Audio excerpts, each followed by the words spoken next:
And hey, we're live with no glitches. And today, my guest is not the Dr. Paul Sutliff. I was convinced for a couple of years now that he is Dr. Paul Sutliff. And I've just discovered 5 minutes ago he is merely Paul Sutliff. So, yeah, but Paul, welcome. What are we discussing today? Well, I put some stuff together based on the series I'm doing on Sharia and some of it's our discussions that we're doing. We'll see how this works out. I've been So today's talk talking is on about Sharia, right? yeah. We've been doing a panel every week on Sharia, and I just pulled out some of the things we've learned together. And I say learn together Right. because what we're doing in my show is we're talking about Sharia and going through it, and then we sit back and discuss these things just using critical thinking skills that Muslims are Doesn't afraid to use. critical thinking, hold on, did that makes you a right-wing bigot, Paul? And I think critical thinking makes me right-headed, and if you're right-headed, you won't be left-minded. Okay, yeah, no, as when people say far right, I'd say no, no, no, very right, the very right. So, yeah, I mean, how did you get into Sharia? I want to drop a hint, me. So you want Well, we had a discussion a ways back, and I was starting to get into it. This is the fun thing. I had been talking with Lloyd for quite a while on Sharia and different things, and we got into a discussion about which do you think grabs people more towards leaving Islam? Is it Sharia? Is it the Quran? I remember the discussion quite well, and then I said, well, you should talk to Usama because he would have, he's willing to say both would work. And it's kind of exciting because I was going into Sharia, started the series, and I really think that I got this series going because you've gone through it so fast, and it's hard for me to go through it that fast, but I wanted to go through it as slow as possible and ask as many questions because I right, think the number one issue with Islam is they don't ask questions about what they believe. but they're not allowed I to think even, ask questions. well, I think 5101 has a problem because if you read the full verse, I think then you have to ask questions. But if you only read the part where it says don't ask questions and you stop there, then you don't ask questions. But I think you have to read the entire verse. Mm. And I think Well, most Muslims stop where they say stop asking questions. yeah, I mean, look, whatever the Quran says is not important. It's what the scholars say the Quran says that matters. Yes, Um, that's so, exactly it. and that's the culture. I mean, even within the Sharia, like very early on in chapter A, it already mentions that you should really just accept what you're told. And if you have any doubts, speak to a scholar and he will tell you what to know. So, yeah, so good evening, everyone. I see we have Bill Sykes, Truth in Love, Tom Gyokai, Noah Act, Villainous, all the way from Australia. Welcome. So, yeah, shall we? Yeah, let's pull this up. So, you have a couple of topics here. Allah is not Yahweh, and the Sharia abrogates Muhammad. I think those are Well, excellent let's topics to start off annoying people with. Fantastic. let's start with I wanted to do Sharia abrogates Muhammad. This one No here. problem. Let me get my mouse in the right spot here. I thought this kind of blew my mind because I know that you and I had talked about it. You're the first person to introduce to me that Sharia abrogates the hadiths, and the hadiths will abrogate the Quran. Quran, and all that you were. I mean, I listened to this and I got to this point, and all I could do was laugh because I was like, Lloyd's got proven right again. This just made me laugh. Okay, E1.7 says it is not permissible to purify with. It says water has changed so much that it is no longer termed water through admixture with something pure like flour or saffron. It says less than 16 liters of water that has already been used for the obligation of lifting a state of ritual impurity, even if it's only a child. This 216 liters. Well, they're saying that there's a certain amount that has to be used, right? Well, Right. Muhammad says the opposite. This guy is so disgusting. I don't know how he can be called a prophet when he can be this filthy. Um, Yeah, just reading that hurts. He grosses me out. Self-reflection, strictly haram. Wow. Yeah. He writes, so we have Abu Sa'id al-Khudri. He says, it was said, Messenger of Allah, you perform wudu from the well in which the bodies of dogs, menstrual rags, and garbage are thrown. And Muhammad replies, water is pure and it is not made impure by anything. But Sharia here tells Muhammad he's wrong. And I think that's just says it all. If Sharia abrogates Muhammad, well, he must not be a very good prophet. Well, when you read, there's one of the texts that I've used in the past, which is a discussion on Islamic law by a variety of scholars, and they state that Muhammad made mistakes, he made errors, and Allah utilized abrogation for the purpose of correcting Muhammad's mistakes. Wow. I think if so, that's their way of saying Allah doesn't make mistakes because Allah's. So I think that becomes a problem for them because if their messenger is the last messenger and he made mistakes, how does anybody abrogate him if he's the last messenger? I think he's more of a last messenger than a last prophet. That's a fair point, but that's a really, this is why they don't want you thinking about these things. Oh, Noah Act. There are Sahih hadiths that reflect the same exact passage. I know. I thought this was But funny. However, but the Reliance of the Traveler being the most popular English language Sharia manual, and I want to advise the audience that the Islamic authorities of each country have decided that they will allocate certain amount of money and time, resources to translating a certain group of Islamic books that they consider classical, that they consider critical. So, for instance, the Pakistani government had a project that they called the 100 Most Important Islamic Texts, which they then allocated a certain number of years and amount of money to various scholars to translate.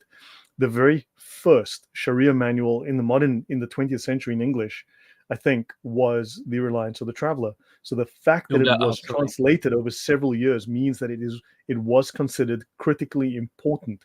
That alone should tell you that the fact that it was translated means that it was highly important to do so. And Muslims keep saying, well, it's not the most important or not the most popular English language manual. So let me know which one is, so we can check and make sure that what is in the Reliance is false, or just show us which one is the correct one. Somehow they always fail to tell me which one. Paul, any thoughts on that? I find it interesting because in the beginning of this book, there are a number of authorities who are claimed as, they claim this book as being a good translation. It's interesting, and I went back and really looked carefully at the words of the people who were giving credence to this, the authorities, I should say, Triple IT, the Al-Azhar University, and others. And it's interesting how they word it. So some are saying this is a perfect translation, and others are saying it's a good translation, but it has its own purpose. If you have to like read between the lines. So they're not saying it's an exact translation, those authorities. And there's reasons for that. As we'll go on, I'll share with that. I'm kind of mind numbed because people don't understand. We can use there's something called Google Translate on your phones today.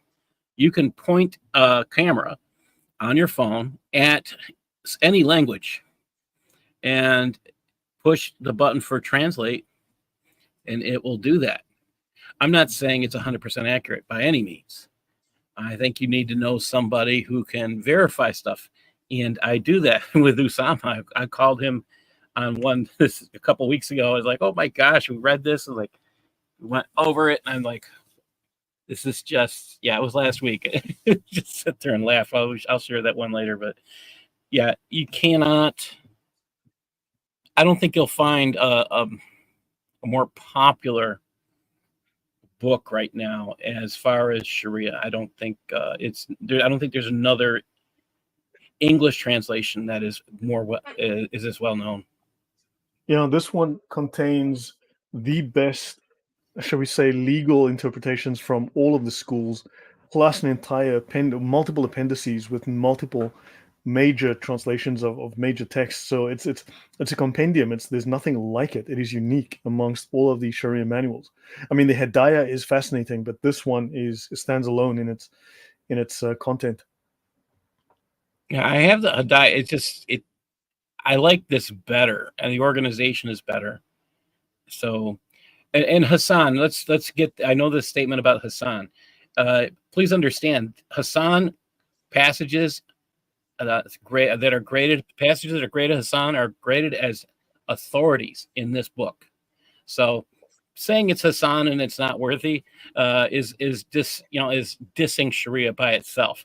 So, I just think that's quite a statement. All right, it even quotes Da'if hadith and terms them as authoritative. Oh yes, that's where I'm going. Yes. Hi, Adam. All right. I mean, again, it says something. If you can abrogate your perfect man, that says something. Wow. So I went to Islam Web, and there was a question: what are the ways by which Allah communicates to humans? He says their response said he clarifies to them his Sharia through his teachings and preachings of his messenger.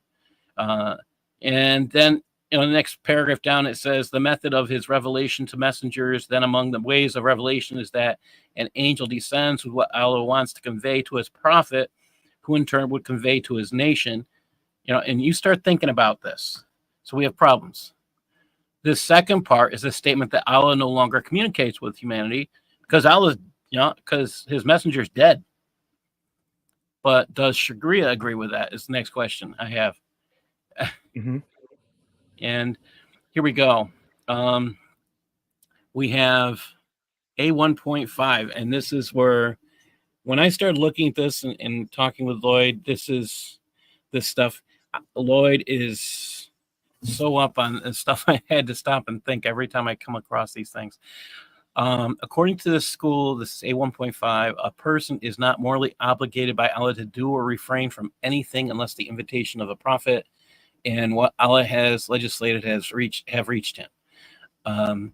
No one is rewarded for doing something or punished for refraining from or doing something until he knows by means of Allah's messengers what he's obliged to do. So here's the part that got me. I'm looking at all this. Allah can't communicate. He can't even impress what he believes is right and wrong on any human. It's not there to begin with. And unless somebody communicates to someone what Allah wants, you're never going to be guilty. Like, this makes Allah a little God. And I just thought that was humorous. And this is such a difference. So we get this, and I didn't make things work, I guess. Okay. Since Islam claims there's no more messengers, aren't we free to do whatever we want then? That's the question that has to be asked. If Allah can't communicate and there's no more messengers, if the Sharia isn't, I mean, who gave the people the authority to write Sharia if there's no more messengers? These are questions that should be asked. Yeah, I mean, the Sharia was the effort of, I mean, it was in development, but the guy who put it on the path that it finally, in the form that it finally took, was Shafi. And this was continued. I mean, this process continued from the 9th century all the way through to the 14th, 15th century. I mean, this is hundreds of years. And of course, you've got the 4 imams, and 3 of whom are far, far away from Mecca. So, yeah, I mean, this is definitely a man-made system of law, which is designed to give Islam a single codified system of law, as opposed to the tribal law that was prevalent across the different cultures that they'd conquered. So this is I'll just go on to the next one. Does it mean Islamics? I thought there was another possibility with this passage. Because they're saying this after the death of the prophet, and before a new one had been sent, were not responsible for anything. So they're talking about this next line down here. And those who lived in one of the intervals after the death of a prophet and before a new one had been sent, they were not responsible for anything and deserved neither reward nor punishment. So does that imply that there are supposed to be more prophets? I like Yeah. So do you see this this is comment here by centuries since? I yeah, mean, that is interesting. yes. That Momo was uncreated in his. I came across something like that recently, and I'm not sure. I don't know who I was listening to when I heard it was from a Muslim. It just really didn't make sense to say that Momo is uncreated or the light of Allah. I've seen them trying to Christianize Muhammad. That's the only way I can say it. That's definitely, although, I mean, I've been saying for years, I mean, this particular aspect of Momo being Momo Jesus, I've been talking about that for years now because that's all over the Sira. Yes. Yeah, that is all over. And if we just look at what Muhammad actually means, the praised one, that by itself, it's just a title. And Muslims will say, do you know Muhammad's real name? And that's one of the questions I've got quite a lot from Muslims. And I'll say, well, I know his name, but Allah doesn't. What does that say about your prophet? Yeah. Yeah. That's sad. The only prophet whose name isn't mentioned in the Quran would be Qatham. All Yeah. right. All right. Here we go. This W4 part, they had to correct this section. I mean, up here it says you got to go see W4, and you have to get an invitation of a prophet. Well, as legislate. This part says they had to go and correct it. This whole section, they had to correct it to say the prophet's message was final. So they corrected Sharia with this notation, and I find that fascinating. There's no Arabic there. It's all English translation. So that to me was a mind number. I know I you mean, had we said know it. that until something like the 12th century or even later, even the Quran was not considered mutawatir. That is something like perhaps even as late as a 14th century innovation that the Quran becomes mutawatir. It was not considered mutawatir prior to that. So This is, I mean, what do we say? Does this say that they had no clue that he was going to be the final prophet until that time period that you're talking about, 1400s? I mean, it sounds like they were expecting a new prophet from the way we read A1.5. If you look at the beginning, I mean, got to get the invitation of a prophet. What Allah has legislated. There's nothing saying. I mean, if you don't get the message from Allah, or you don't get it from because he doesn't communicate with his people from somebody he sends, then yeah, if a new prophet has not been sent, then you are innocent because you don't have the message. That's crazy. It's like, but they could then also say, but hold on, but the previous guy left you the notes. Didn't you read them? Didn't you get the memo? and if you Yeah, it's didn't, very confusing. You're right. There's definitely ambiguity in that message. It implies that you've got to wait for a new prophet to give you the info. so I found this incredibly humorous. They had to correct Sharia, so they got Sharia, they wrote it up, and then they had to correct it. So here's the thing I thought about. Okay, did Sharia state there are more messengers? Yes, it does in 1.5. So Sharia has to be corrected by scholars who saw the mistake and with a note W4.0.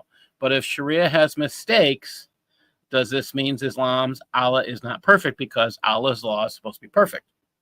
Okay. Does this negate his godhood? Well, if this God can't communicate clearly, he must have some problems with perfection. Um, would it negate his godhood? I kind of think so. does this destroy Islam?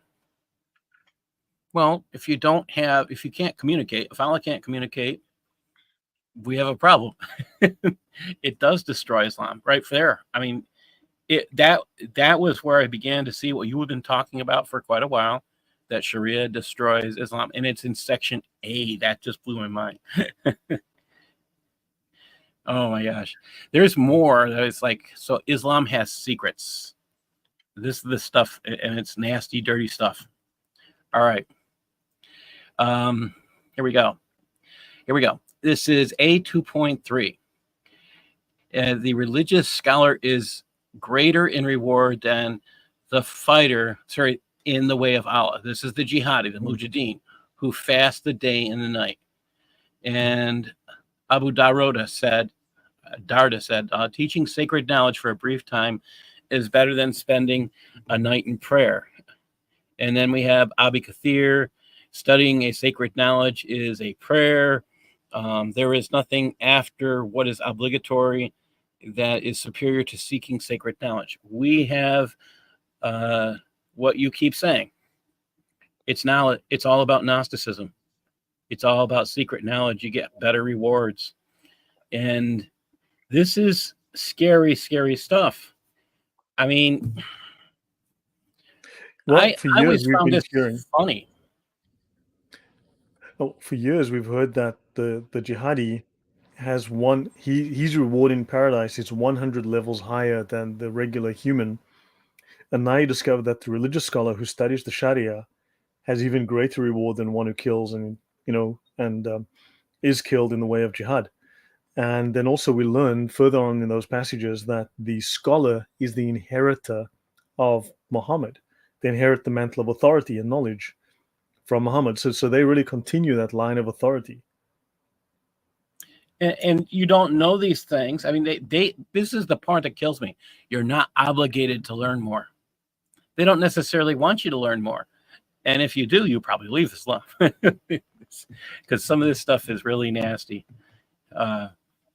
Secret knowledge. When you start following somebody who wants you to know secret knowledge, start laughing at them. Sorry, secret knowledge isn't going to get you anyplace. Might give you more intelligence in certain areas to be cautious of things. But to get you to heaven, like there's a secret heaven. I'm sorry. This is just, yeah. Yes, Andrew Martin is right. The Sharia is supposed to.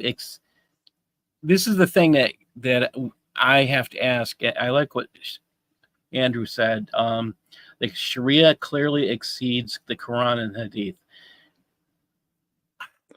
It's not supposed to. It supersedes them. It clarifies and supersedes. It clarifies the abrogations. It clarifies authority, and it supersedes them.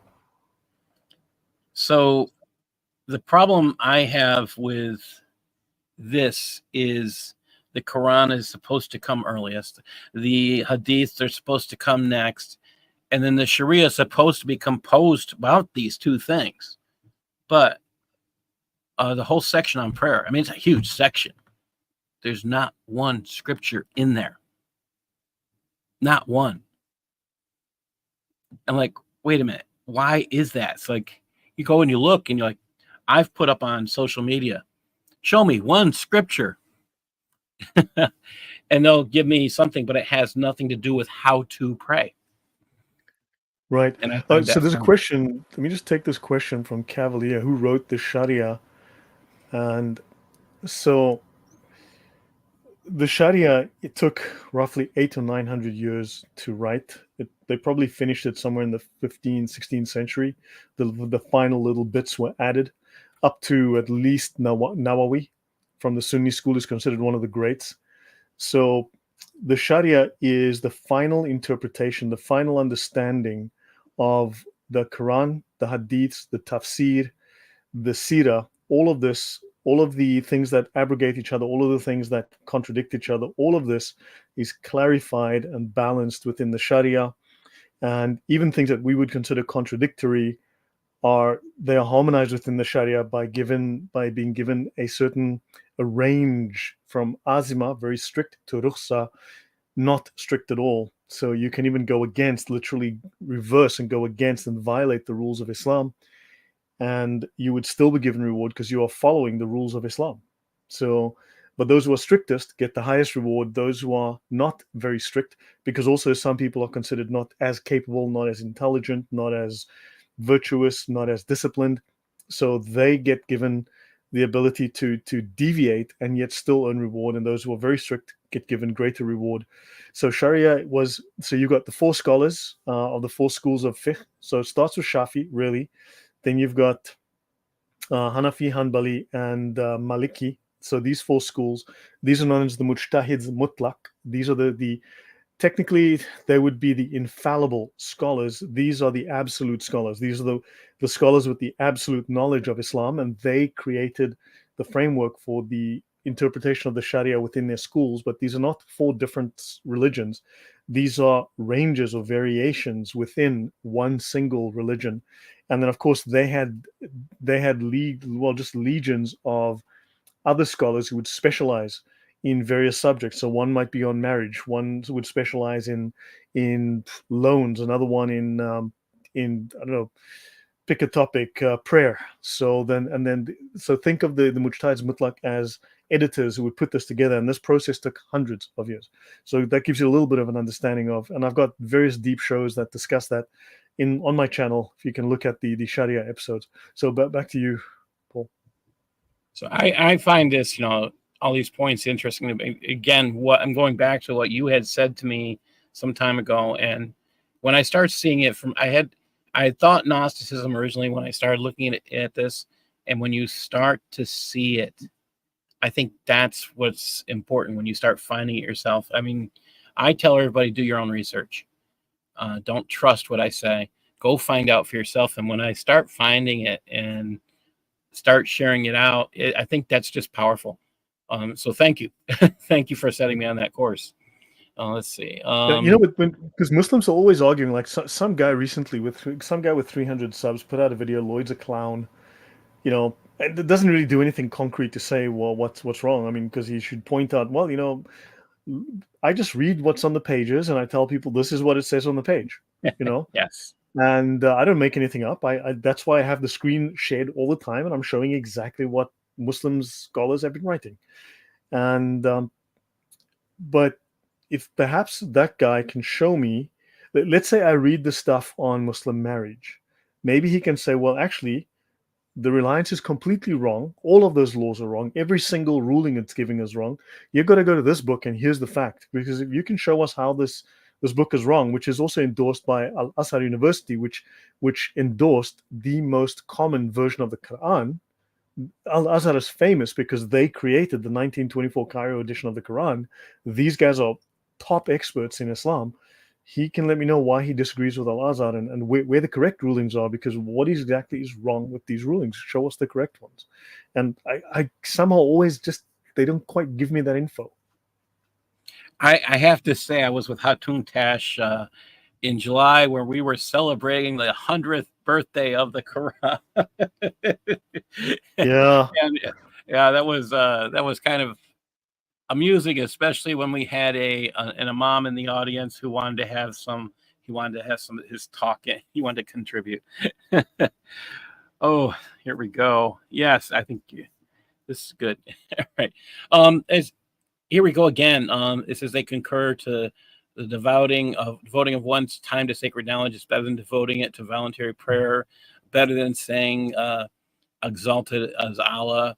So, I mean, again, it's all these claims: secret knowledge, higher rewards. This is the part. I mean, learning knowledge is learning the now. Again, personally obligatory. It's all secretive. Again, what you learn, it's not obligatory, is what it comes down to. And I found this. There's a communal obligation for someone to learn, but not a definite obligation for anyone in particular to learn. So, I mean, here's the other issue here. If you don't know Sharia, you can't know how to do wudu or prayer because the Quran won't tell you and the Hadith won't tell you. So, I mean, what happens if you don't know those? This is where I have yet to meet a Muslim who knows the Quran well. Yeah, actually, And let me just show the audience something, because just sharing my screen for a moment. This is the reliance. Here's the section on. This is the index. I think there's 3.5 pages just of the index, and you've got section yes, F here, the prayer, and that's from. Notice the prayer runs from page 101 to page 219. That's 120 pages describing the prayer. Now show me those 120 pages in the Quran. So I mean, let's go there. Let's find where this is from 101. Let's just show the audience how detailed this is, and then some Muslim can come and tell us exactly how this is all wrong, right? So, other prayer, salat. Here we go. So this is the prayer. This is the index that covers the discussion on prayer. Let's have a look. You can see how long this is. Oh wow, that book F, the prayer. Okay, it's and I'm just highly going to go here. detailed, and it Page one. accounts Who for must not pray? just one school too. Yeah. So I'm just going to go try and show this to everyone how much detail this thing goes in on Islamic prayer. Prayer times at extreme latitudes, the best prayer, when part of the prayer expires, not remembering which prayer was missed, the call to prayer and the call to commence are sunnah, recommended features, the muadhin, the purity of the body, clothes in the place of prayer. This is page 2 of the index just of prayer. Page 3, the positioning of the hands and eyes during prayer, closing the eyes during prayer, raising the hands, necessary to be standing. Okay, not to return to after the ta'awud. For latecomers to group prayer, how much of a Fatiha is a latecomer must recite? The Fatiha, obligatory. So, I mean, we are looking at multiple pages with hundreds of rules. This is the detail that this book goes into, explaining the prayer. Choosing Thursday night to pray is offensive. Did you know that? Let me go back. Choosing Thursday night to pray is offensive. Bad prayers that people perform. Non-obligatory prayer superior at home. Okay, so yeah, missing a main sunnah, reciting the Fatiha at the wrong point in the prayer. What happens then? This is a lot. This just continues and continues and continues. Now, I'd like some Muslim to explain to me how all of this is wrong and show me from, if he wants, from the Quran, how it's all wrong.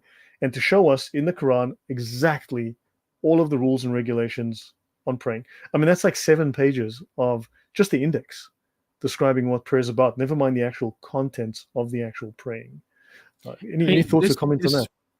I think it's humorous because if you actually take the section on prayer and you talk to a Quran only person from that's a Muslim, well, where did you get how to pray? It's not in the Quran. Or you take a Shiite, where did you get how to pray? It's not in the Quran. It's not in the Hadith. Where'd you get it? Uh, I've yet to meet a Muslim who can tell me one spot where it tells them how to pray that's not made up hundreds of years later. I mean, I would like to find someone who could actually point something out to me, and I can't find it. It's not like I haven't been asking. Yeah. Yeah. So this is the Reliance of the Traveler, the most popular English language manual. Don't forget 85% of Muslims don't speak Arabic. So English is the lingua franca. Lingua franca. Thanks. Sorry, back to And, you, Paul. and this is what it's all about. They translated this thinking it was incredibly important, and yet they show us that these huge sections with no translation. I'm going to skip ahead and let's see. So this is this thing I thought was funny. You can't ask questions, they say. All right. A 4.2 says it's adequate for one to believe in everything brought by the messenger of Allah, and to credit with absolute conviction, free of any doubt. Whoever does this is not obliged to learn the evidences as the scholars. Again, you're not Believe without supposed to learn. evidence. Yeah. The funny thing is, the Christian God would like you to have evidence. He would like you. He does talk about what faith is, and faith is a substance of things not unseen. Okay, so That's because the there Christian is God there. is really right wing too, Paul. Yeah, yes, he is. He's got the right mindset, and if God sets the right mindset, okay. The other mindset, the left mindset's the corrupt mindset. So that's how I look at it. I think there's problems when you follow something that tells you can't ask questions. I've had what got me into doing a lot of this research originally was I had a friend who got caught up in a cult, and they had to actually go through deprogramming with her, and that really just threw me for a loop. Knowing who she was, knowing Did it work? what she knew. Yes, Because I think plenty of women could use a little bit of that. she ended up. This person ended up marrying the deprogrammer. I don't know if that was necessarily a good thing. 20 some years later, they divorced, but she's somebody I looked up to in my teen all the way through. I mean, I've known her since I was a little kid. I mean, she's got kids herself, and I'm old enough to be a grandpa, and she has. This is just problems when they say accept what I say, just accept it. No scripture or anything. And they're telling us this is law about holy stuff, not holy stuff, Muslim stuff, but there's no scripture behind it. And this is extremely problematic because it's deceitful. And when I started talking to Osama about this, I'm just gonna here we go. Yeah, some sexual perversions allowed. All right. So I like this one. We're in A still. Offensive knowledge includes such things as post-classical poetry, which contains romance. Knowledge includes post-classical poetry, which they're saying this stuff is stupid. So let's think about this: historical fiction, science fiction. We have fantasy, we have anime, we have mystery, we have humor, we have joke books, we have plays, we have novels, we have fiction as a whole. Guess what? It's all around. Banned. Yeah. Can I add to that? Because I mean, yeah, people should realize this is what Islam brings. It starts off nice. It's nice from far, but it's far from nice, right? I mean, unlawful knowledge includes learning sorcery. Okay, fine, I can get on board with that. I mean, that's in Leviticus 2. But notice number 2, philosophy. Learning philosophy is on the same level as learning sorcery, magic, and astrology. So no philosophy for you. I mean, that would put 99% of Western science and Western thinking on its ear, out the door. I mean, you get asked what's your personal philosophy about this or that, and a Muslim technically can't answer that question if they're going to follow Sharia unless they want to be deceitful. Yeah, I mean, yeah, they don't want you thinking. They want you to just to accept, not to think. And, this is just crazy stuff. I think here's the stuff that really made me sick. This is the first time I read this book. Yeah, I'm still here. Yeah, when I first read this book, this is the stuff that made me disgusted. And it's in section E, talking about a bath that's required for a woman after she has sex. Okay, it's obligatory for a female when sexual fluid exits her. Okay, you kind of think, okay, all right.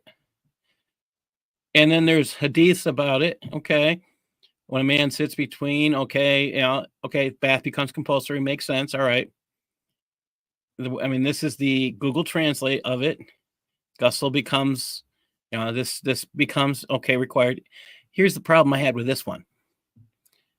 There's an awful lot in the Arabic that's not in the English. It says here rectum with an animal. Yeah. Mm-hmm. Why didn't they translate that part? Gee, I wonder why. Oh, they hide a lot of stuff. You sit here like, whoa. Yeah. It was gross. Actually, you know what? Let me show something to the audience, because I mean, this is I'd like to think we're all adults here. I don't want to imply we're all X-rated here, but I'd like to think we're all adults. Just want to bring up a couple of things that maybe just to corroborate in one sense what you're saying, but also show the audience about Islam. So I'd like you to see, please excuse my French here. Just put my camera back on. As you know, Islam is all about not whatever you're seeing on the screen, but this is a Muslim drawing from Turkey lining up to use a buoy from a manual called Sawaqub al-Manaqib, which is from the Topkapi Palace Museum, where they keep the Topkapi Quran in Turkey. And you can see that that's a guy and those are men. And I hope you guys can figure out what this is about without me getting X-rated on you. Let's have another look at this one. An Ottoman miniature from the book Thawakib al-Manaqib depicting homosexuality. So yeah, Islamic history. So this, let's have a look at this one, the human centipede or something. Have you seen these before? Let me just open it in a new tab and zoom in.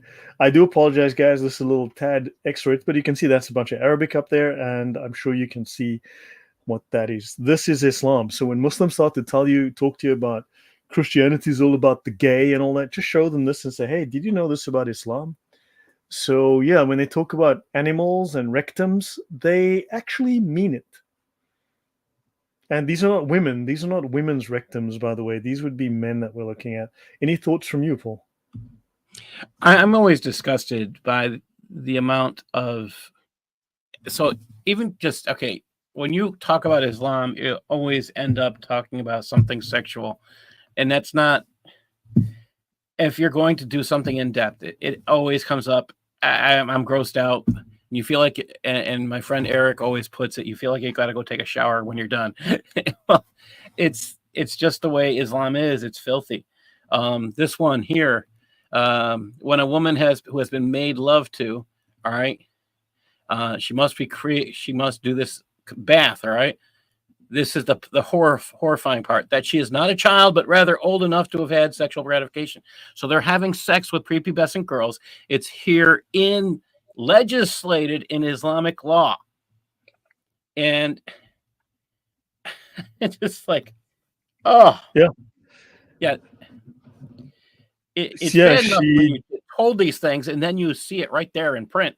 Oh, yeah. Yeah, if she's not a child, if she's a child, then she doesn't have to. So, yeah, I mean, I've covered this in depth before. I've done like 2-hour-long talks on the whole issue of, let's just say, making PDFs, PDF filing in Sharia and Muslims and Islam. And yeah, it's disturbing. I mean, the rules are very clear and unambiguous about what we would call child molestation.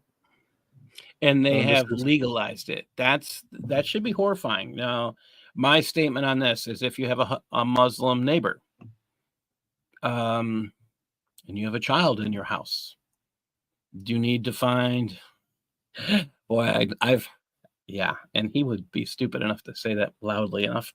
I mean, yeah, you have to start asking questions. If they've legalized this, are you concerned for your children's safety now that you have a Muslim living next door?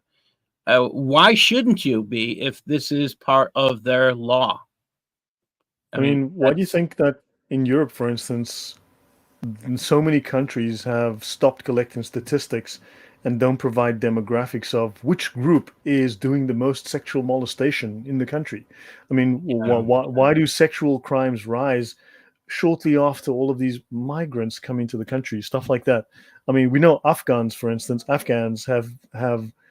the highest, as a group, the highest amount of rape and sexual crime statistics of any of these migrant groups. And they don't. I was thinking they originally weren't taking the stats, and when they did find out in England, what was it? It was like 92% of all sex crimes were committed by migrants who are from Pakistan. Mm-hmm. And that by itself is enough to say, shut the door. Maybe make some people leave.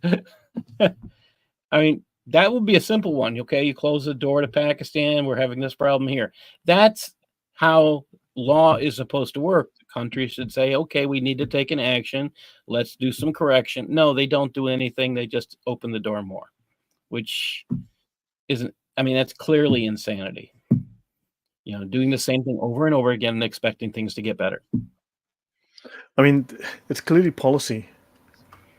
It's clearly policy. They clearly believe that Western law, Western culture, is evil. It's corrupt. It has caused harm in the world, and we need to redress things by fetishizing and celebrating foreign cultures, other cultures, because brown good, white bad. And I Well, mean, they'll celebrate Eid, but they won't celebrate Christmas. You'll hear Happy Holidays, but not Merry Christmas or Happy Easter. could you highlight Tony's not simply migrants? Yeah. So there we go. Yep. Okay, this is about religion. We're not talking culture. This is about religion, because those, if you actually go back and do your own research, don't trust us, all right? Go do your own research. Go find out what happened in England. Okay, the people they found were Muslim migrants. All right, I mean, talking about years of research looking at this information, years. I mean, and you can go back and look at the newspaper articles. You can look at the names, the faces, the pictures. They're all there. Now they're pretty much out there in the open. Police actually hid all this information. They weren't looking at Hindus. They weren't looking at Sikh gangs. These grooming gangs were all Muslim. Maybe a few stupid English people in there. Yeah. I mean, look, you're going to get as the English would say, wrong-uns of all types, but 95% of those perpetrators are Pakistanis. And they call them grooming gangs. We use all the wrong language. I mean, these are rape gangs. Yes. And these are not Islamists. These are Muslims. This is and not Islamism. That's a word by itself. There's no, Islam. I mean, it's a made-up word to imply there's such a thing as a separation between church and state or between mosque and state. There's no such animal in Islam.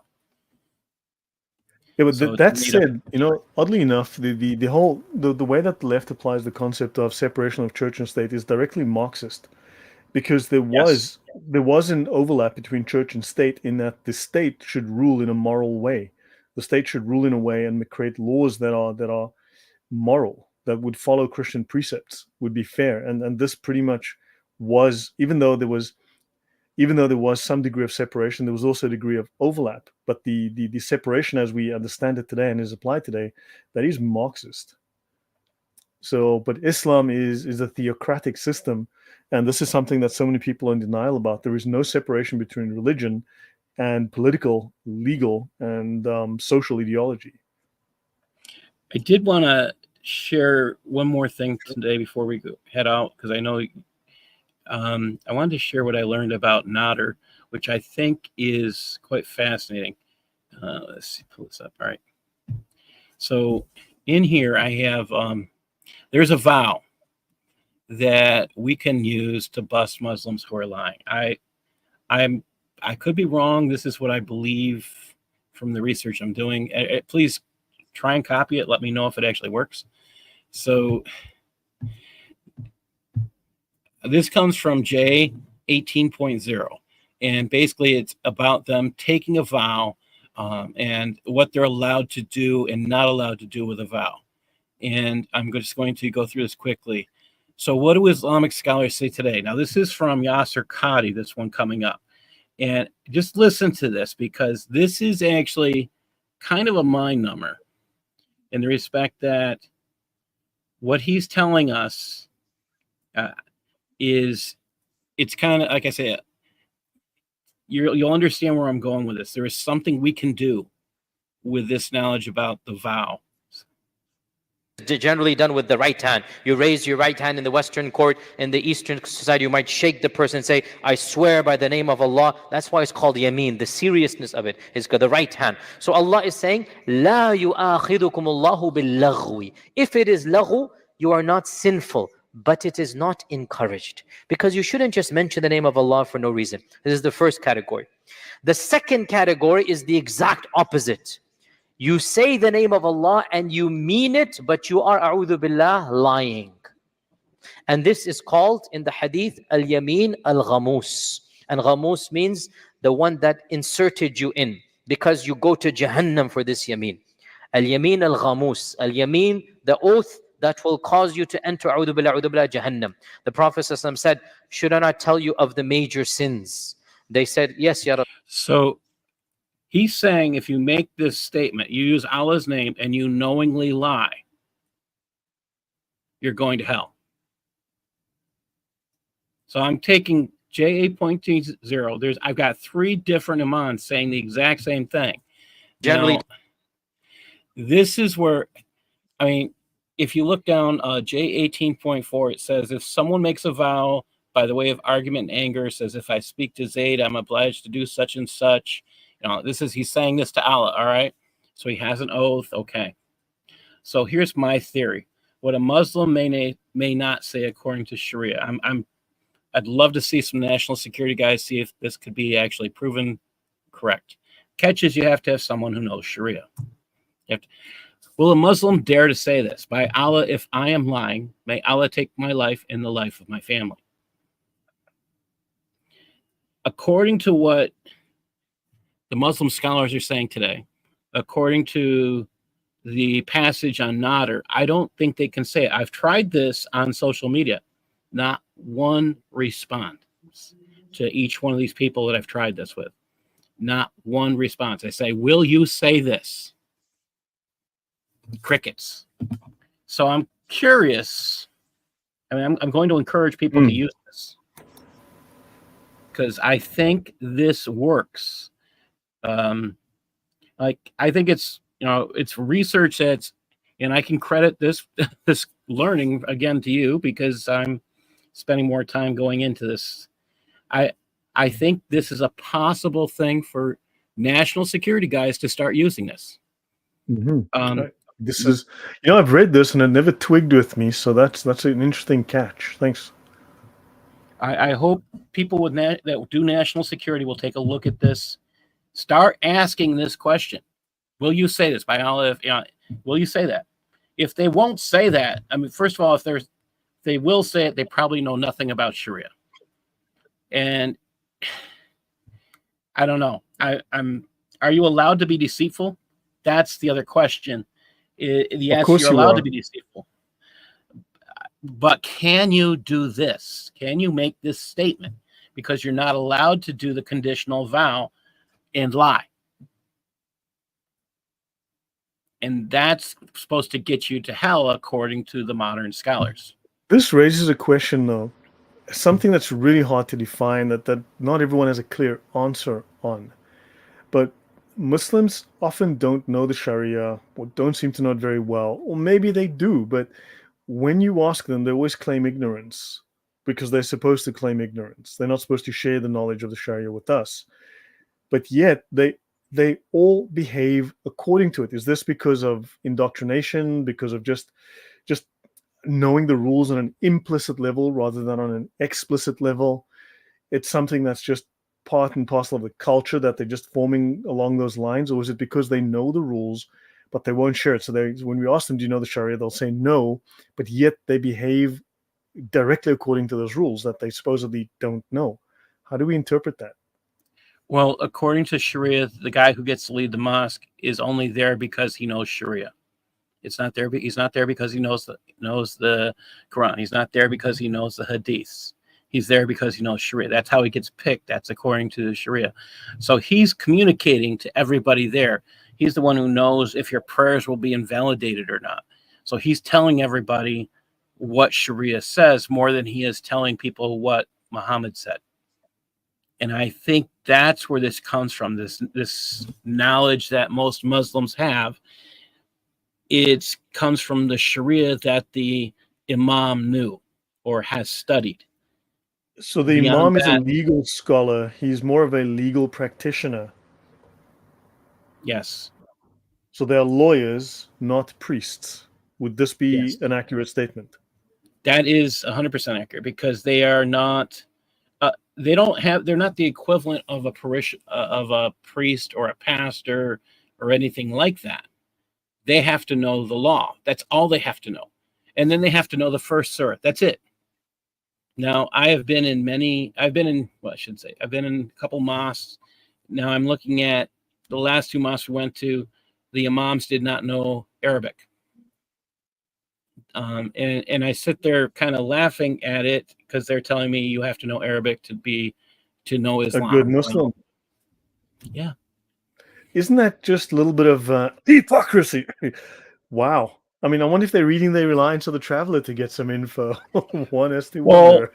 so the guy who got me involved in doing all this research on Islam, period, is the guy who brought 500 grand into Nazareth College of Rochester. So people asked me, did you know that Nazareth College of Rochester took $500,000 from the International Institute of Islamic Thought? I got my master's degree there. And they asked me to do some research on it. Okay. I was known in my field, which is special education, for research. Okay. Takes me about 15, 20 minutes, and I find out who these guys are. They're the Muslim Brotherhood. These guys gave a satellite phone battery pack to Osama bin Laden, and he used them in the bombing of our embassies in Tanzania and Kenya. Nice guys, really. Okay. And they're right outside DC. That's their location, right outside DC. So you start thinking about it. I started asking questions. I got told to shut up, and I got blacklisted by the college. So I've been doing this kind of research since. And that's a little bit over 10 years now. And I've got loads more to learn. And so I'm enjoying my time working with Usama and working with you and others. There's just so much out there. They're hiding all this information. In these warrants, these are warrants of authenticity, right? These are called the documents. These are the warrants of authenticity that attest to the complete accuracy and authenticity of the Reliance of the Traveler. And notice here, the International Institute of Islamic Thought is one of the groups that authorizes this book as completely valid for Sunni Islam. So this guy that I went to speak about, he comes up, he's out, and he says to everybody, Islam means peace. This is the guy with this group. And I said, can you tell everybody during the questions what Islam means in Arabic? Submission. Yeah.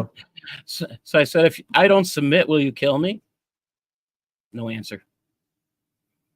And this is Dr. Muhammad Shafiq, who is a professor emeritus now at Nazareth College, but he ran the local mosque. And he's telling me, when I have that book of Reliance of the Traveler, and I'm sitting there, would you like me to read from this what it says you're supposed to do? No. And he's telling people he's never heard of the book before. Yeah, they've heard of this book, that they want to avoid anyone using this book. And by the way, before I forget, if you like the content, please hit the like button. It does help. It gets this episode out to more people. More people learn about this information. It spreads the word. So please do that. Hit the like, share it, and subscribe. Lots of you are not subscribed. And it really is important for you to talk about this material, share it with others, make it into clips, use it on social media. We need to inoculate people against Islam, and accurate information is the only way. And we're using highly sourced material, which is the most authoritative of the Islamic material. This is not someone's opinion about the Quran. This is the opinions of the greatest scholars. And this is how we can prevent our side from being deceived. And this is how we can make it very difficult for the other side to deceive. Paul, question: why is it important for everyone to know the Sharia? Why is it important for this audience to know the Sharia? And why should we talk about it? If you really want someone to know what's wrong or what's really disgusting about Islam, pick up this book and share it with your average Muslim, share it with your average person who wants to be an ecumenical person, bringing Islam into an interfaith group. Share this book with them. You'll be disgusted. I don't have another way to say it, but you have to share this book. Why they can't justify where their prayers come from, why they pray in such a way. They can't. There's so much knowledge in here, and it reveals that, like the little discussion we had about imams. The imams are not pastors. They're not an equivalent. They're lawyers. They're lawyers. Again, I've said this for years. They're lawyers, not priests. Yes. That kind of blew my mind when I went through that. Like, it's how it just makes me laugh. You don't have to know anything about the Quran. You have to know Sharia. Okay. Yeah. Little things like that, just mind I numbing. mean, for instance, where do we find the names of Muhammad's wives in the Quran? There. Are they in the Quran? No, they're not. We need to go to external sources, correct? Now, I mean, just as you have here within the index, within the Reliance, purification, you've got 50 pages worth of info about purification. Then you've got almost 120 pages on prayer. The funeral prayer alone is 24 pages, right? Zakat, Mhm. you can go 33 pages of zakat info. Fasting, 20 pages of info on fasting. The pilgrimage, you're looking at, oh my gosh, that's 74 pages on how to do the Hajj. This is not in the Quran. This is not information you'll find it. They might be scattered throughout the hadiths, vaguely scattered, but this details explicitly, specifically, inheritance, marriage. Marriage is 48 pages worth of marriage. Divorce. Here you've got 24 pages just on divorce. Then you've got this is the fundamental doctrine of Islam, which no Muslim will tell you, commanding the right and forbidding the wrong. This is the single most fundamental doctrine in Islam. This is like the Great Commission, within Christianity, but that is then they have all of these things. Belief in Allah and His Messenger, 10 pages, notes and appendices. So, and you saw already, I showed you with the prayer, there are 7 pages just in the index of prayer. I mean, shall we go to one of these just to show the audience how detailed this actually gets? Perhaps. What do you think? I mean, Maybe. I have a. I think that it'd be interesting to go through the beginning of prayer. I think that the humor in the prayer part is it's not just that it's how much is invalidated in prayer. It's just I ended up writing a small piece on how Allah invalidates prayer before it even starts. Sure. Yeah. And what kind of a God is that? Yeah, that's just Bring it kind up. of mind blowing. Let's see if I have. I don't think I have that one up. Let me see. That's if you want to pull it up faster on yours. What is it you're looking for? The section on just bring up. I think that you could just. Oh, I could bring up my document if you want to do that. Okay, I can bring up prayer. Yeah, I just think it's funny because there's so much there that's not in Sharia. It's just, I mean, sorry, not in the Hadiths and the Quran. There's nothing. I mean, what does it say when we're putting? This is just, this is an old piece I put out. Let me see if I can get this right. So the Quran says, and perform the prayer, Quran 243, and they mention your Hadith. Allah imposed 50 obligatory prayers upon my community, right? So there are hadiths that speak of prayer, but how do you do the prayer? Someone raised amongst the Muslims who denies the obligatoriness of the prayer, zakat, fasting, Ramadan, the pilgrimage, or the unlawfulness of wine and adultery, or denies something else upon which there is scholarly consensus, the ijma, which is known as being of the religion, right, thereby becomes an unbeliever, a kafir. So tell us about the prayer. I mean, and not only that, what scripture has to do with it. And not only that, he's not only a kafir. It says here very clearly, if everyone can see that, and he's executed for his unbelief. So that's what ISIS did. If you denied anything that came from Islam, you were killed. It says here, executed for unbelief. And executed, this is strict Sharia. Now, you'll say, well, they're not doing that. Yeah, they're not doing it right now. They're not doing it then and there. But maybe later, once they have full control, like ISIS did, then they will implement these rules exactly as you see it.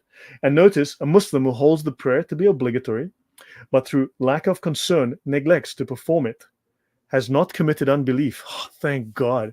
Rather, he is executed, washed, prayed over, and buried in the Muslim's cemetery. So he's done with. Yeah. And then, of course, there's another line where Muslims go, where people go, well, you know, they buried these Muslims unclean, unwashed. They just dumped them in the grave because as a sign of disrespect. No, if you are washed, you get to paradise clean with no blood on you. And Allah goes, you're not a jihadi, you're a pleb. Look at you, coward. You probably died from Cheetos overdose while watching Rings of Power on Netflix. You know, so yeah, you go to the back of the queue, bottom of the barrel, lowest of the low. You go wash dishes in the sink with the women. You know, so that's. But if you arrive there dirty and covered in blood, Allah will go, jihadi. You're a man after my own heart. Your huris are that way. Off you go. You know, so that's how that goes. And it's sick. I looked at if you go to 4 point, go to 4 point F 4.0, you'll find a section that's kind of humorous. Again, I say humorous because they're getting rid of. They have problems stopping prayer before it even starts. They invalidate prayer. It's F 4.2. I don't have the page number. F 4.2. I'm sure we can find it. Just bring that up. I find, you know, all the series we went through with this, and I'm still mind numb with how much in this book is not translated, by the way. Another time we'll talk about one of those, but one prayer is invalid if one's prayer is invalid if one is holding the end of a rope connected with something impure. Come on. So hold on, just I see Lloyd sounds like a fellow South African. Ja, nee, ek sit hier naar in Kaapenaar. Ek is 'n Kaapenaar. Goed om julle hier te hê. So yeah, sorry. She knows what I said. Don't worry. Yeah. So if you're holding onto a rope, why are you holding onto a rope while praying? I don't do that very often myself. Impure. I have a lot of questions about that. Maybe they're doing some kind of prayer beads or connected to something impure. I mean, and with Allah, it seems to usually be something messed with urine or something else, or you know, it just you got to sit there and wonder what's going on. I mean, yeah, so many things are invalidated because Allah can't handle things. I mean, Allah just does not seem real. The more you these rules are strange. Once prayer is valid, if performed on the pure portion of a rug which is affected with some filth, or on a bed whose legs rest on something impure, even if the rug or bed moves when one own portion moves.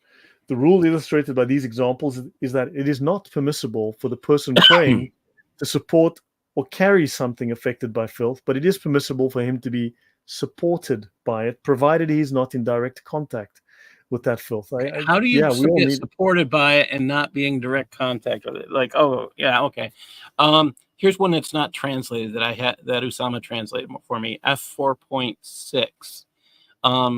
It says, the pus which comes from the cuts, if it has a bad smell, it is unclean. It is the same judgment as the blood. So it is put aside, disregard of the little of the little and much, if it was from the prayer or not. Like, it's just disgusting. You're talking about pus in the middle of okay. God doesn't care. This is look, the Christian God does not care where you are, what kind of mess you're in. He'll still listen to your prayers. These guys have to be purified to pray. So they believe they can purify. This is the thing people miss. Okay, the wudu is to purify them. They don't believe in the sacrifice for sins. They believe they can purify themselves. And purifying themselves, the ultimate purification of themselves is an act of jihad. So start true for lay people. This is all a prayer. Yeah, Vex is saying matter is evil, Gnosticism.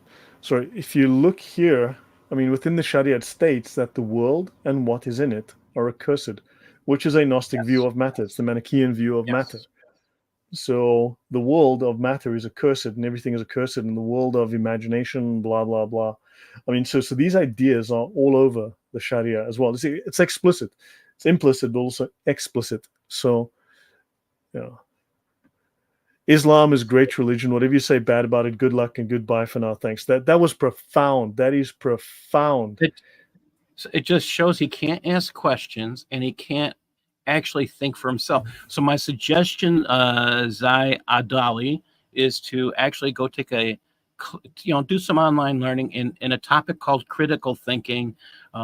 Gain a brain cell or two, please. Yeah, and then how is Akil going to defeat Christianity if he can't tolerate a single person talking about the Sharia? How are they going to? I mean, we can go to their channels, and they seem to really lose the little plot they have when we talk They about haven't the commented Sharia. They on can't. anything of importance. That's the thing. They can't take Yeah, what we're giving them because and they're putting it right in front trolls. of They're them, just and trolls. they can't handle it. They're simply just little trolls. So yeah, I mean, why would I need Akil with his incredible knowledge when we have the actual Mujtahids Mutlaq, when we have the knowledge of the scholars? Yeah. So your mods timed me out. Yeah, I'm surprised they didn't ban you, but that's fantastic. So yeah, Paul, anything else you want to touch on? Anything else we want to mention during this? We mentioned this real quick one. Let me see if I can pull this one up. All right. Which the stuff on rate I found that really blew my mind. Let me see if I can just move this quick. Is we'll try this. Is the last topic I have on this that's really kind of mind-numbing is how they hide the topic of racism. And I don't understand their reasoning in this because in general, Islam loves slavery. I can't understand their purpose for hiding it in the English translations. It's completely hidden over and over and over again in this section on trade. And I just don't have a comprehension of the purpose for it. So, I mean, I know that they have a love of slavery. It's stated all the way through Sharia. But, I mean, over on the left here, you have the English translation. It says on the right, this is just Google Translate, okay? And then they left out this in order to buy them. You're going to buy a wanton person. Notice it's not there in English, okay? Go down to 4.5. It's all in Arabic. And here's what they left out. If there is a difference between the slave girl and her child before the age of discrimination by selling or giving her a gift. Ooh, okay. Selling a slave, giving her as a gift. All right. Then you have another section, K 4.4 here. Zaid guarantees it or that he frees the slave being sold. Do you see thing over there about this guy named Zaid selling or freeing a slave? No. No. He sacrifices, freed every hidden defect in the animal. Wait a minute, we're talking about slaves. They're equating them with animals. All right. This is the one that got me the most. Okay, here's one. They're talking about making slaves eunuchs, castrations forbidden. Before you sell, not after you sell. Before you sell. But there's nothing in there about castration. Again, this is the Google Translate, and I checked with Usama on this one. But why are they hiding this stuff? All right. Here's the one that got me. It didn't make any sense when I looked at the Google Translate. So I called Usama and I said, okay, can you please explain this to me? And he said, Altasia means cheating. How you cheat. You make something bad look good for the purpose of making more money. In cows, they tie the nipples for a day and a half, and they take the tie off, and the price of the cow goes up because it looks like it gives more milk. But if you're selling a slave, Altasia can be done. You make her face red to make her look healthy, and you make her look younger by making her hair black. Why is it so important to hide the love of slavery? Here's why. See, if you hide slavery, the only ones who are really getting into reading all this stuff are the people in prisons. You get lots of time. Are you going to get a lot of black slaves? People from, I'm saying this wrong. Are you going to get a lot of black people who hate the concept of slavery I'm going to say American prisons? They get told, oh, the white guy's the oppressor. Oh, in this case, it looks like the Muslim is the oppressor. Oh, okay. Muhammad owned two black slaves, and he sold them for one white slave. Okay. Yeah, and this is the stuff. I think they are hiding a lot because they're scared.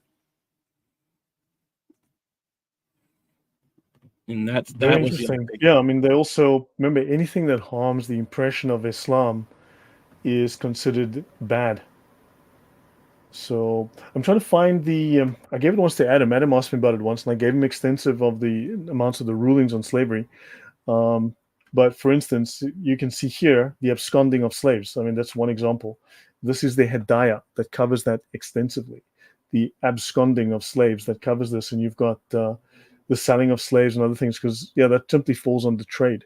So this is something that is covered within the Sharia, and of So course there why was hide it? I mean, that's what I'm getting at. It doesn't make sense to me. Why I just and yep. And if you want to find out like of thefts which occasion amputation, which is on the manner how to cut off the limb of a thief. I mean, that is very much within the Sharia, and we get lied to about that all the time. So yeah, I wonder. Let me just see this. This. Thank you very much, Josion. Um, I'm sure you've heard of the many talks of J. Smith questioning if Muhammad existed. If Muhammad didn't exist, how do we have the Sunni Shia split? Um, Look, there seems to be some sort of composite that there must have been someone, there must have been something, or more than one someones that were merged. But the idea of Muhammad seems to come from Jesus, right? So we're looking at early Christianity in Arabia, the idea of the anointed one, the chosen one, the special one, and so on. That seems to be the idea of Muhammad, but then they had to base it on a real figure, and it seems to be they've made a composite of a number of different figures that created this Muhammad historical figure. But there seems to be a figure or a series of figures that they've built upon, created a fiction upon. Your thoughts on that?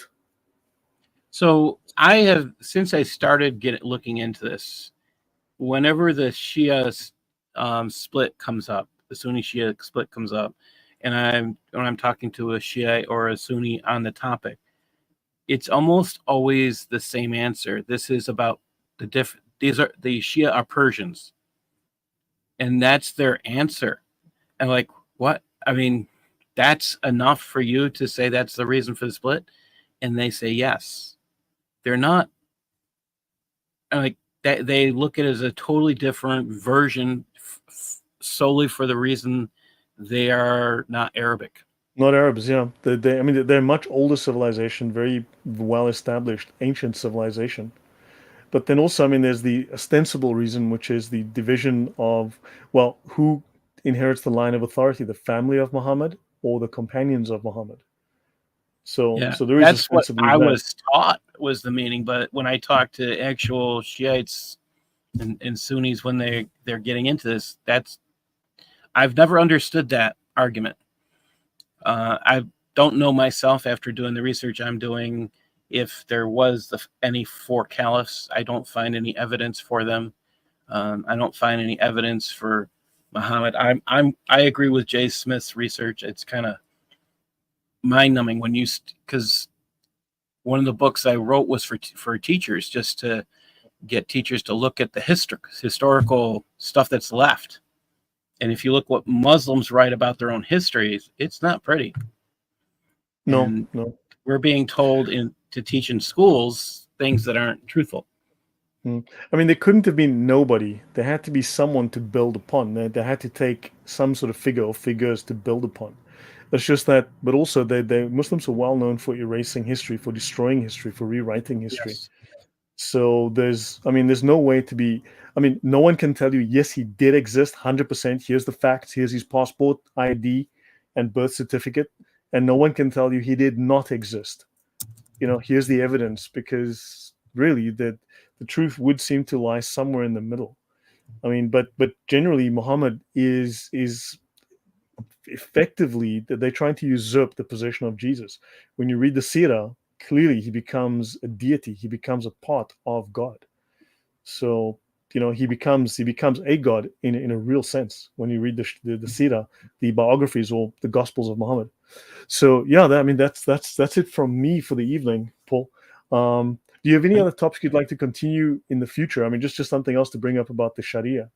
Oh, next time, like if you'd like to talk about the last book I did on the cancer civilization jihad, that'd be fun. It just goes into the social norms that Germany and all these other countries are experiencing full force because they have gone above the percentage, I believe is 5%. They're all above 5% right now.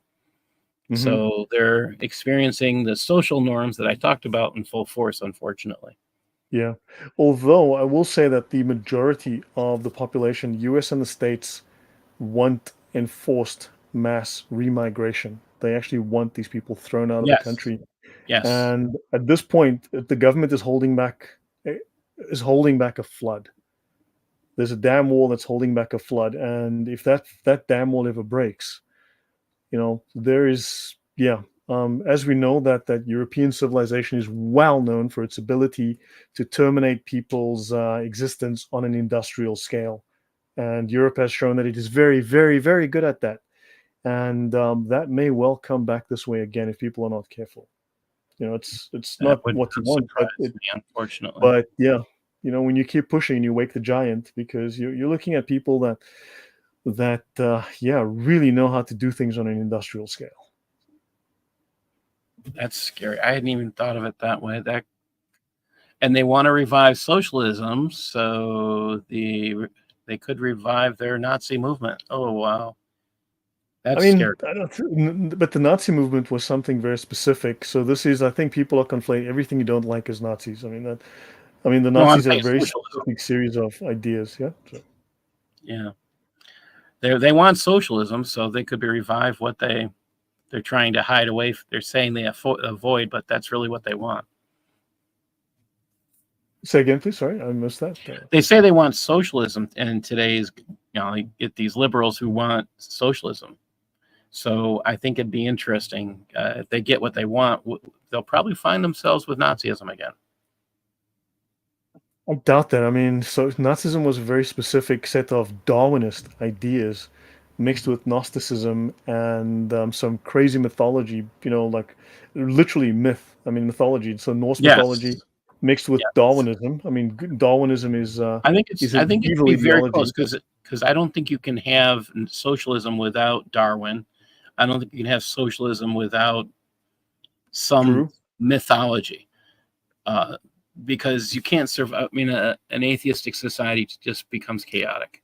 So you have to have some reason for order. They claim to be atheists, but they're Gnostics. They're mythicists, and they're Darwinists. And Darwinism. Darwin was, I would say, Darwin was an insane psychopath, and Darwinism is evil. It's something that we were told that Darwinism is amazing, but Darwinism is a destructive, merciless, murderous ideology that preaches jihad against those you consider inferior, to kill them, which is very similar to what we would call jihad. And in fact, a lot of Darwin's ideas are stolen from Sufi mythology. So a lot of Darwin's evolutionary ideas are taken from Sufism, which Sufism took those ideas from Greek paganism from BC, from like 600 BC. So really, these are myths and paganism that was wrapped up in science, and then the Sufis stole it, and then Darwin stole it from the Sufis. First time I heard the word Hori in Islam, I'm like, wait a minute, that comes from Greek mythology. Like, yeah, okay. Yeah. And we know that it's all the women who are white. I've covered this before, but basically it's where's the white women at with the Houthis, because they don't want the black women. There's no black Houthis last I checked. There's this definitely, yeah. But anyway, so that's it from me for the evening. It's nearly 10 o'clock for me. And I said I like to go like roughly an hour 20, so it's just an hour 23. So any final words? Where can people find you, and how can they support you? Oh, I would say if you want to support me, buy the books on Amazon or elsewhere. Just look me up on Amazon. I have a page called paulsutliff.blogspot.com, and you can find me at the Sutliffian Report on YouTube. The goal here is to get the truth out, and I work with Osama Dakdak, so I'm on his channel too, with A Straight Way of Grace. So hold on, I'm just bringing up your site, paulsutliff.blogspot.com. Right, and you've also got a page on Amazon. So let me just find that, Paul Sutliff, so that people can find you. And you've got multiple books.